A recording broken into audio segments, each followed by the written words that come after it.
Organic chemistry, reaction mechanism for JEE Mains, NEET, Advanced, and also other competitive exams. You will be able to solve about 90% of questions. First of all, we have aqueous NaOH that will lead to the formation of alcohol, और alcoholic NaOH alkene बनाएगा. Aqueous KOH replace करता है, यानी substitution आपको देखने को मिलेगा aqueous वाले में, और अल्कोहलिक KOH में एलिमिनेशन यानी डबल बॉन्ड फॉर्मेशन आपको दिखेगा. अब कब आइसोसाइनाइड बनेगा, कब नाइट्राइल बनेगा? जब आपका AgCN हो या HgCN2 हो तो आपका ये कोवेलेंट नेचर का बॉन्डिंग होती है, तो आपका आइसोसाइनाइड बनता है NC. इसके अलावा जो भी केस हैं उन सब में नाइट्राइल बनेगा. तो AgCN या HgCN2 में आइसोसाइनाइड. सबसे ज़्यादा addition SN2, SN1, E1, E2 और सब्स्टिट्यूशन रिएक्शन पूछी जाती हैं. और कुछ कॉन्सेप्ट्स की बात करें तो स्टेबिलिटी ऑफ इंटरमीडिएट्स.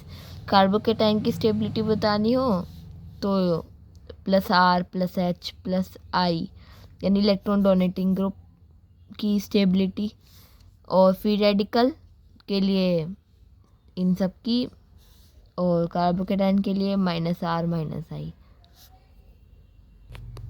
न्यूक्लियोटाइड में नाइट्रोजिनस बेस, शुगर और फॉस्फेट ग्रुप होता है. न्यूक्लियोसाइड में नाइट्रोजिनस बेस और फॉस्फेट ग्रुप होता है. चलो SN1 और SN2 को भी थोड़ा सा समझ लेते हैं. ये सब बायोमोलिकुलर न्यूक्लियोफिलिक सब्स्टिट्यूशन रिएक्शन, और ये है unimolecular nucleophilic substitution reaction. SN2 में आपको अम्ब्रेला इन्वर्जन देखने को मिलता है, और SN1 में आपका पोलर प्रोटेक्ट सॉल्वेंट यूज़ किया जाता है जैसे वाटर, अल्कोहल, और ये 2 स्टेप की रिएक्शन होती है. इसमें 3 डिग्री ज़्यादा स्टेबल रहता है क्योंकि कार्बोकेटाइन इंटरमीडिएट फॉर्मेशन होती है. बॉइलिंग पॉइंट पे बहुत ज़्यादा सवाल आते हैं. वो डायरेक्टली प्रोपोर्शनल होते हैं टू द मोलर मास और inversely proportional to branching.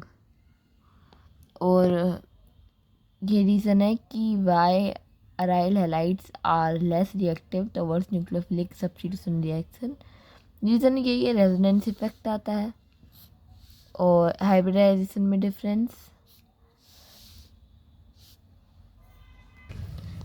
Between DNA and RNA पे सवाल आता है, स्टेटमेंट बेस्ड. तो देख लीजिए.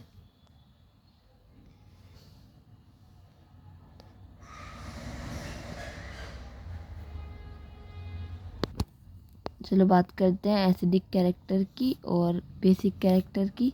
तो बेसिक कैरेक्टर जहाँ भी आए तो आपको सबसे पहले लोन पेयर अवेलेबिलिटी देख लेनी है, उसके बाद आएंगे बाकी सारे, रेजोनेंस, इंडक्टिव, हाइब्रिडाइजेशन. और एसिडिक कैरेक्टर में हम देखते हैं स्टेबिलिटी कॉन्जुगेट बेस्ड की. कॉन्जुगेट बेस क्या है? एक H निकालने के बाद जो आता है, ठीक है. फिर आप देखोगे रेजोनेंस और बाकी सारे, inductive effect, EN, hybridisation.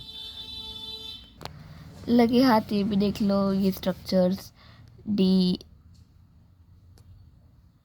XZ XY DYZ DX² - Y² ऐसे होते हैं.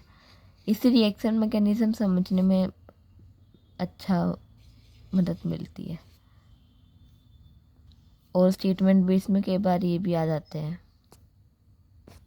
ये सारी ऑक्सीडेशन स्टेट हैं जिसमें बच्चे भूल जाते हैं, और ये बहुत इंपॉर्टेंट रहती है. जैसे Al एल्यूमिनियम हमेशा +3 में दिखेगा, एल्कली मेटल +1 में, अल्कलाइन अर्थ मेटल +2 में.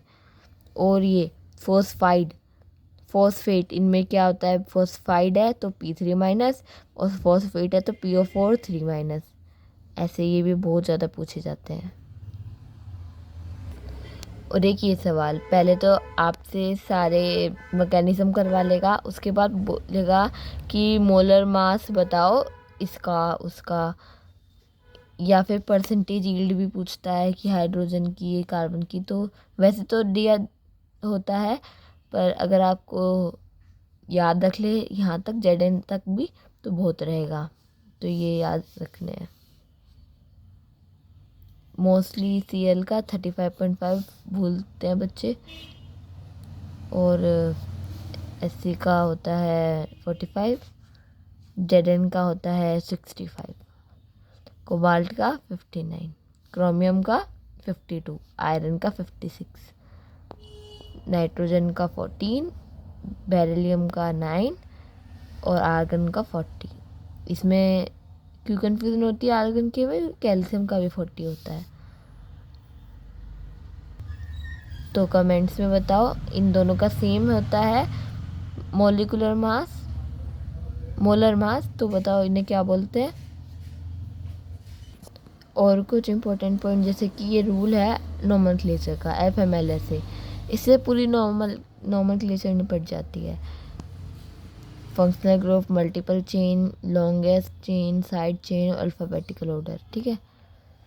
और ये कुछ स्ट्रक्चर हैं जो बहुत ज़्यादा पूछे जाते हैं। फ्यूरन, थायोफीन, मतलब पूछे जाते हैं सवाल में, इनका यूज़ कर लेते हैं कि भाई पीरियडिंग को रिएक्ट करवा रहे हैं हम उससे।